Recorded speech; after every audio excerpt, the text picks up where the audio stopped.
আসসালামু আলাইকুম রহমতুল্লাহি ওয়াবারাকাতুহু।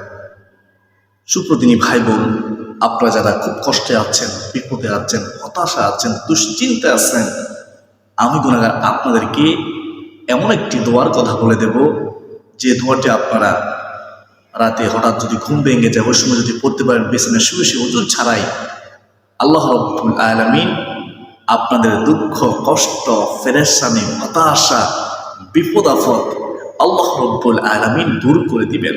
বলুন না সুবহানাল্লাহ। অত্যন্ত দামি একটি দোয়া, রাসূলুল্লাহ সাল্লাল্লাহু আলাইহি ওয়াসাল্লামের শিখানো একটি দোয়া। অবশ্যই দোয়াটি শিখবেন। যারা ঋণগ্রস্ত, ঋণের কারণে খুব কষ্ট পাচ্ছেন, সংসারের অভাব অনটন সবসময় লেগেই থাকে, তো আপনারাও এই দোয়াটি শিখুন, এই দোয়াটি পড়ুন, এই দোয়ার আমল করুন। আল্লাহ রাব্বুল আলামিন আপনাদের ঋণ পরিশোধ করার জিম্মাদার গ্রহণ করবেন। ঋণ পরিশোধ হবে, সংসার থেকে অভাব অনটন দূর হয়ে যাবে, সংসারের মধ্যে বরকত দিবেন কে? আল্লাহ। আল্লাহ তাআলা হচ্ছে রাজ্জাক, রিজিকদাতা। ওয়াতারযাকু মান তাশাউ বিগাইরি হিসাব।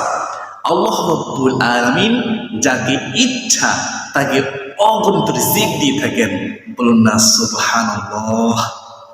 যাদের সন্তান হচ্ছে না, আমি গুনাহগার বলবো, কষ্ট করে রাতে যখন আপনাদের ঘুম ভাঙবে অথবা আপনারা রাতে জাগতে হবেন, ওই সময় বিছানায় শুয়ে শুয়ে ওযু ছাড়াই আপনি এই দোয়াটি পাঠ করুন। এই দোয়াটি পাঠ করে আল্লাহ তাআলার কাছে সলিহ নেককার সন্তান চান। অবশ্যই আল্লাহ রাব্বুল আলামিন সন্তান দেওয়ার মালিক। আল্লাহ তাআলা আপনাকে সলিহ নেককার সন্তান দান করবেন। যাদের মেধা শক্তি কম, স্মরণ শক্তি কম, সুবর্ণ সুযোগ হাতছাড়া করবেন না। রাতে যখনই ঘুম ভেঙে যাবে হঠাৎ করে, অথবা আপনি কোনো কারণে জাগ্রত হবেন, তখন আপনি ওযু ছাড়া বিছানায় শুয়ে শুয়ে যদি এই দোয়াটি পড়ে আল্লাহ তাআলার কাছে সাহায্য চাইতে পারেন, মেধা শক্তি চাইতে পারেন, স্মরণ শক্তি বৃদ্ধির জন্য দোয়া করতে পারেন, আল্লাহ রাব্বুল আলামিন স্মরণ শক্তি, মেধা শক্তি বৃদ্ধি করে দিবেন। বলুন না সুবহানাল্লাহ। সর্বোপরি কথা হলো, আপনি যা চাইবেন এই দোয়া পড়ে মহান আল্লাহ রাব্বুল আলামিন আপনার সমস্ত দোয়া কবুল করবেন। আমি বলি নাই, বলেছেন কে? রাসূলুল্লাহ সাল্লাল্লাহু আলাইহি ওয়াসাল্লাম। বিন্দু মাত্র সন্দেহ নেই, যদি আপনি হালাল খাদ্য খেয়ে থাকেন তাহলে আপনার দোয়া অবশ্যই কবুল করা হবে। হারাম খেলে কিন্তু কবুল হবে না, এটা আপনি মাথায় রাখবেন। অবশ্যই আপনাকে হারাম থেকে বেঁচে থাকতে হবে, হালাল খাদ্য গ্রহণ করতে হবে। আল্লাহ তাআলা সঠিক বুঝ আমাদেরকে দান করুন। আল্লাহুম্মা আমিন। যদি আপনি জানতে চান, শিখতে চান এই পরিপূর্ণ দোয়াটি, তাহলে আজকের গুরুত্বপূর্ণ আলোচনাটি শুরুতে শেষ পর্যন্ত মনোযোগ দিয়ে শুনতে হবে। আমি দোয়া করি আল্লাহ রাব্বুল আলামিন আপনাদের সবাইকে মনোযোগ সহকারে আজকের গুরুত্বপূর্ণ আলোচনাটি শুরুতে শেষ পর্যন্ত শোনার তৌফিক দান করুন। সকলে বলি আল্লাহুম্মা আমিন। প্রিয় মুসলমান ভাই বোনেরা, আমরা সকলে তো ঘুমিয়ে যাই, তো ঘুমানোর পূর্বে শর্ত আছে। যদি আপনি চান আপনার দোয়া কবুল হোক এই দোয়ার মাধ্যমে, তাহলে ঘুমানোর পূর্বে শর্ত হলো আপনাকে ওযু অবস্থায় ঘুমাতে হবে। ওযু অবস্থায় ঘুমাতে হবে, এটা হচ্ছে শর্ত। তো আমরা ইচ্ছা করলে ঘুমানোর পূর্বে কিছু সুন্নত আমল রয়েছে, যে সুন্নত আমল রাসূলুল্লাহ সাল্লাল্লাহু আলাইহি ওয়াসাল্লাম করতেন সব সময় ঘুমানোর পূর্বে। এই সুন্নত মোবারকাগুলো আমরা করতে পারবো। সহজ, একটু খেয়াল করে শুনবেন। আমরা ওযু করে নেব, মেসওয়াক করে নেব ইনশাআল্লাহ। ঘুমানোর পূর্বে আমরা ভালোভাবে বিছানা ঝেড়ে নেব। এই যে আমরা বিছানা ঝেড়ে নেব, এটা রাসূলুল্লাহ সাল্লাল্লাহু আলাইহি ওয়াসাল্লামের সুন্নত মুবারাকা। রাসূলুল্লাহ সাল্লাল্লাহু আলাইহি ওয়াসাল্লাম সব সময় বিছানা ঝেড়ে ঘুমাতেন, আর আমাদেরকে হাদিসের মাধ্যমে উৎসাহিত করেছেন বিছানা ঝেড়ে ঘুমানোর জন্য। এটা আমাদের জন্যই কল্যাণ, কারণ আমাদের অজান্তে কোনো বিষাক্ত প্রাণী কি পতঙ্গ বিছানার মধ্যে থাকতে পারে। উম্মতকে আল্লাহ সাল্লাল্লাহু আলাইহি ওয়াসাল্লাম কতই না ভালোবাসে। সুবহানাল্লাহ। সুন্নত মানলে দুনিয়াতে কল্যাণ, আখিরাতে কল্যাণ। সুবহানাল্লাহি ওয়া বিহামদিহি সুবহানাল্লাহিল আযীম। প্রিয় দিন মুসলমান ভাই বোনেরা, ঘুমানোর পূর্বে আপনারা আয়াতুল কুরসি একবার পড়বেন। অনেকে আছেন আয়াতুল কুরসি মুখস্থ পারেন, আলহামদুলিল্লাহ মুখস্থ করবেন। আবার অনেকে আছেন মুখস্থ পারেন না, দেখে দেখে হলেও একবার পড়বেন। তো আমি একবার আয়াতুল কুরসি বলতেছি, খেয়াল করুন। শুনুন মনোযোগ সহকারে। আমার প্রতি হরফের বিনিময়ে আল্লাহ রাব্বুল আলামিন 10টি করে নেকি দান করবেন। সুবহানাল্লাহ। আউযু বিল্লাহি মিনাশ শাইতানির রাজীম। বিসমিল্লাহির রহমানির রহিম। আল্লাহু লা ইলাহা ইল্লা হুয়াল হাইয়ুল কাইয়্যুম لا تأخذه سنة ولا نوم له ما في السماوات وما في الأرض من ذا الذي يشفع عنده إلا بإذنه يعلم ما بين أيديهم وما خلفهم ولا يحيطون بشيء من علمه إلا بما شاء وسع كرسيه السماوات والأرض ولا يؤوده حفظهما وهو العلي العظيم। এই হচ্ছে আয়াতুল কুরসি। আমরা কেন আয়াতুল কুরসি পড়ব?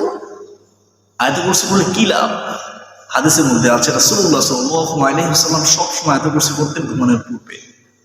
যদি আমরা পড়তে পারি, রহমাতুল লিল আলামিন নবীজি বলেছেন সারা রাত আল্লাহ তাআলার হুকুমে একজন রহমতের ফেরেশতা আমাদেরকে পাহারা দিবেন, আমাদের সম্পদ পাহারা দিবেন, আমাদেরকে পাহারা দিবেন। চোর ডাকাত থেকে আল্লাহ রাব্বুল আলামিন হেফাজত করবেন যদি বিশ্বাস রেখে আয়াতুল কুরসি পড়ে ঘুমাতে পারেন। আলহামদুলিল্লাহ, আমরা কেন পড়বো না? অবশ্যই পড়ার চেষ্টা করব। তো তারপরে আমরা সূরাতুল ইখলাস, সূরাতুল ফালাক, সূরাতুল নাস, এই 3টি সূরা তিনবার করে আমরা পড়ব ইনশাআল্লাহ ঘুমানোর পূর্বে। কেন পড়ব? কারণ যদি আমরা এই 3টি সূরা তিনবার করে পড়ি এবং কি আমরা দুহাতের একত্র করে আমরা যদি পড়তে পারি, 3বার মাসে করতে পারি, রাসূলুল্লাহ সাল্লাল্লাহু আলাইহি ওয়াসাল্লাম নিজে আমলটি করতেন। তিনি বলেছেন যে কুফরি কালাম, জাদু টোনা, বিপদ আপদ থেকে আল্লাহ রাব্বুল আলামিন হেফাজত করবেন। কেউ আপনার উপর কুফরি করতে পারবে না, জাদু টোনা করতে পারবে না। এর চেয়ে সুসংবাদ কি হতে পারে? যারা কুফরিতে আক্রান্ত তাদের জীবনটা বড় কষ্টে পার হচ্ছে। আল্লাহ তাআলা আমাদের সঠিক বুঝদান করুন, আমিন। তো আমরা ঘুমানোর পূর্বে সূরা ইখলাস, সূরা ফালাক, সূরা নাস, 3টি সূরা 3বার করে 9বার পড়ব। তারপর আমরা দুহাতের একত্রিত করব, একত্রিত করে আমরা এবার ফু দিব। ফু দিয়ে আমরা আমাদের মুখমণ্ডল, হাত, আমাদের বুক, পিছনের দিক সময় আমরা মাসাই করবো ইনশাআল্লাহ। 3বার ফু, 3বার মাসাই করবো। আশা করি বুঝতে পেরেছেন। ঘুমানোর পূর্বে আমরা সূরা কাফির পড়ব। শুধু কাফির কেন পড়বো? কারণ রাসূলুল্লাহ সাল্লাল্লাহু আলাইহি ওয়াসাল্লাম সবসময় ঘুমানোর পূর্বে সূরা কাফির পড়তেন। রাসূলুল্লাহ সুন্নাত আদর্শ। পড়লে কি লাভ? পড়লে আল্লাহ তাআলা এত খুশি হয়, শিরকের গুনাহ থেকে, এই মারাত্মক গুনাহ থেকে আল্লাহ রাব্বুল আলামিন আমাদেরকে হেফাজত করবেন। সুবহানাল্লাহি ওয়া বিহামদিহি সুবহানাল্লাহিল আযীম। আমরা পড়ার চেষ্টা করব ইনশাআল্লাহ। তো ঘুমানোর পূর্বে আমরা সুবহানাল্লাহ, আলহামদুলিল্লাহ, আল্লাহু আকবার, এই 3টি তাসবিহ আমরা আদায় করব ইনশাআল্লাহ। কিভাবে আদায় করব? সুবহানাল্লাহ 30বার পড়ব, আলহামদুলিল্লাহ 33বার পড়ব, আল্লাহু আকবার 34বার পড়ব। পড়লে কি লাভ? পড়লে একজন গোলামের চেয়ে উত্তম হবে। যদি আপনি রাতে ঘুমানোর পূর্বে এই আমল করে ঘুমাতে পারেন, আপনার ক্লান্তি, অবসাদ, অলসতা দূর করে দিবেন কে? আল্লাহ। পরের দিন আপনি যখন জাগ্রত হবেন, ওই দিনের মধ্যে আপনার বরকত হবে, কাজের মধ্যে বরকত হবে। আপনি যে কাজে করবেন ওই কাজের মধ্যে আপনার বরকত দিয়ে ভরপুর করে দেবে ইনশাআল্লাহ। বিশেষ করে মা বোনেরা অনেক কাজ করতে হয় সংসারের মধ্যে। যদি মা বোনেরা ঘুমানোর পূর্বে এই একটা আমল করে ঘুমাতে পারে, তাহলে সংসারের কাজের মধ্যে, রান্নার মধ্যে, অর্থাৎ যাবতীয় যত কাজ আছে ঘরের মধ্যে সমস্ত কাজের মধ্যে বরকত দিবে ইনশাআল্লাহ। অনেকে কাজ করে কুল পায় না, সময় পায় না, সময়ের মধ্যে বরকত হবে। তো আমরা আমলটি করার চেষ্টা করি ইনশাআল্লাহ। এটা তো আমরা সবাই পারবো, শয়তান করতে দিবে না। কারণ শয়তান জানে এই আমল করলে তার প্রতিফল ভাগ্য ভুলে যাবে, অলসতা দূর হয়ে যাবে, আল্লাহ খুশি হবে, রাসূল খুশি হবে, রাসূলুল্লাহ সাল্লাল্লাহু আলাইহি ওয়াসাল্লাম আদায় হবে। তো আশা করি শয়তান ধোঁকায় পড়বেন না ইনশাআল্লাহ। প্রিয়দিনী মা ও বোনেরা, প্রিয়দিনী ভাইয়েরা, আপনারা ঘুমানোর পূর্বে আপনার ডান কাত হয়ে ঘুমাবেন। আপনারা ডান হাত রেখে ঘুমিয়ে যাবেন। অনেকে উপোস হয়ে ঘুমায়। উপোস হয়ে কখন ঘুমাবেন না, আল্লাহ তাআলা রাগ করেন। এগুলো জাহান্নামীদের শয়ন। জাহান্নামের মধ্যে উপোস করে টেনে টেনে ছেঁচড়িয়ে জাহান্নামের মধ্যে ফেলে দিবে, জাহান্নামীদের শয়ন। আল্লাহ তাআলা অপছন্দ করেন। তো আপনারা উপোসে ঘুমাবেন না। উপোসে ঘুমালে চিকিৎসা বিজ্ঞান বলে অনেক ধরনের রোগ হতে পারে, পাকস্থলীর সমস্যা হতে পারে, গ্যাস্ট্রিকের সমস্যা হতে পারে। ঠিক আছে, উপোসে ঘুমাবেন না, ইসলামে নিষেধ আছে, আল্লাহ রাসূল সাল্লাল্লাহু আলাইহি ওয়াসাল্লাম নিষেধ করেছেন। তো আপনার ডান কাত হয়ে ডান হাত ডান নিচে রেখে এই দোয়াটি পরে ঘুমিয়ে যাবেন। আল্লাহুম্মা বিসমিকা আমুতু ওয়া আহইয়া, আল্লাহুম্মা বিসমিকা আমুতু ওয়া আহইয়া। দেখেন, আপনি কি এই দোয়াটি পড়েন ঘুমানোর পূর্বে? আপনি এখন বলতে পারেন যে আমি পড়ি না, আমার মনে থাকে না, স্মরণ থাকে না। হ্যাঁ আফসোস, আপনি মুসলমান, আমার নবীজিকে ভালোবাসি, শয়তান পড়তে দেয় না। আজ থেকে নিয়ত করুন যে সবসময় ঘুমানোর পূর্বে এই দোয়াটি পড়ে ঘুমিয়ে যাবেন, আল্লাহুম্মা বিসমিকা আমুতু ওয়া আহইয়া। কারণ এই দোয়াটি পড়লে আল্লাহ খুশি হবে, রাসূল খুশি হবে, সুন্নত আদায় হবে ইনশাআল্লাহ। এভাবে আপনারা ঘুমিয়ে যাবেন প্রতিদিন ইনশাআল্লাহ আযজা ওয়া জাল্লা। তারপরে আপনি যখন ঘুমিয়ে যাবেন, যদি রাতে হঠাৎ করে ঘুম ভেঙে যায় অথবা কোনো কারণে আপনি জাগ্রত হলেন, তখন আপনি বিছানায় শুয়ে শুয়ে ওযু ছাড়াই সাথে সাথে বিশ্বাসের সাথে কিনের সাথে আল্লাহ রাসূল সাল্লাল্লাহু আলাইহি ওয়াসাল্লামের শিখানো আবু দাউদ হাদিসের মধ্যে বর্ণিত এই ছোট্ট দোয়াটি আপনারা পড়বেন বিশ্বাসের সাথে, মুহাব্বতের সাথে, নবীজির প্রেম ভালোবাসা মতো রেখে। দোয়াটি হচ্ছে, খেয়াল করে শুনবেন, পারবেন অনেকে, অনেকে পারেন কিন্তু পড়েন না। খেয়াল করুন, শয়তান পড়তে দিবে না, শুনতে দিবে না, শয়তান দোকায় পড়বেন না। লা ইলাহা ইল্লাল্লাহ ওয়াহদাহু লা শারীকা লাহু লাহুল মুলকু ওয়া লাহুল হামদু ওয়া হুয়া আলা কুল্লি শাইইন কাদির। খেয়াল করে শুনুন। তারপর হচ্ছে সুবহানাল্লাহি ওয়াল হামদুলিল্লাহি ওয়া লা ইলাহা ইল্লাল্লাহ ওয়াল্লাহু আকবার ওয়া লা হাওলা ওয়া লা কুওয়াতা ইল্লা বিল্লাহ। আলহামদুলিল্লাহ। এই হচ্ছে দোয়াটি। এই পরিপূর্ণ দোয়াটি সম্পর্কেই রাসূলুল্লাহ সাল্লাল্লাহু আলাইহি ওয়াসাল্লাম সুসংবাদ দিয়েছেন। এই দোয়াটি পড়বেন, তারপর বলবেন আল্লাহুম্মা গফিরলি, হে আল্লাহ আমাকে ক্ষমা করে দিন।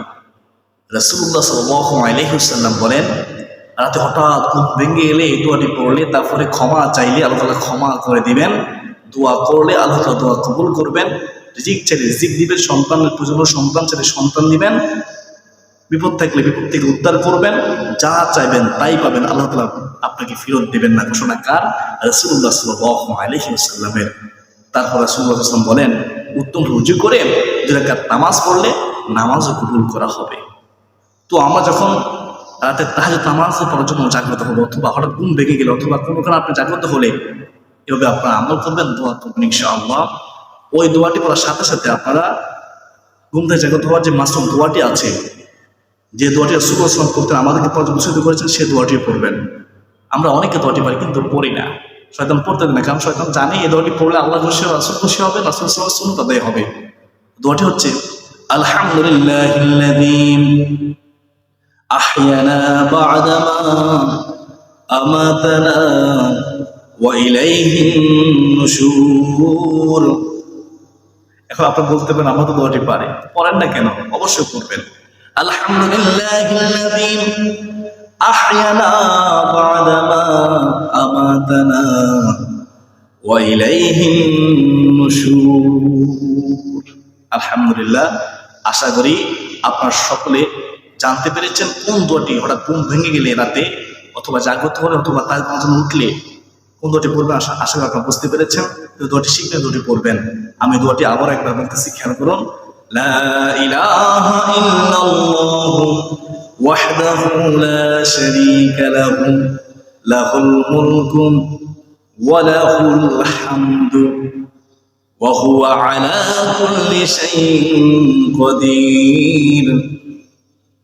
সুবহানাল্লাহি ওয়াল হামদুলিল্লাহি ওয়া লা ইলাহা ইল্লাল্লাহু ওয়াল্লাহু আকবার ওয়ালা হাওলা ওয়ালা কুওয়াতা ইল্লা বিল্লাহ। তারপর বলবেন আল্লাহুম্মা গফিরলি, তারপর দোয়া করবেন, তারপর উঁচু করে 2 রাকাত নামাজ আদায় করে নেবেন। আল্লাহ তাআলা আমাকে আপনাকে আমাদের সবাইকে বেশি বেশি নেক আমল করার তৌফিক দান করুন। আল্লাহ তাআলা আমাদের সবাইকে পরিপূর্ণ সুস্থ শরীরে আল্লাহ তাআলা গোলাম করার তৌফিক দান করুন। হঠাৎ ঘুম ভেঙে জাগ্রত হলে অথবা কোনো কারণে রাতে জাগ্রত হলে যেন আমরা দোয়াটি পড়তে পারি। আল্লাহ তাআলা আমাদেরকে তৌফিক দান করুন। সকলে বলি আল্লাহুম্মা আমিন ওয়া মা আলাইনা ইল্লাল বালাগ। আসসালামু আলাইকুম ওয়া রাহমাতুল্লাহি ওয়া বারাকাতুহু।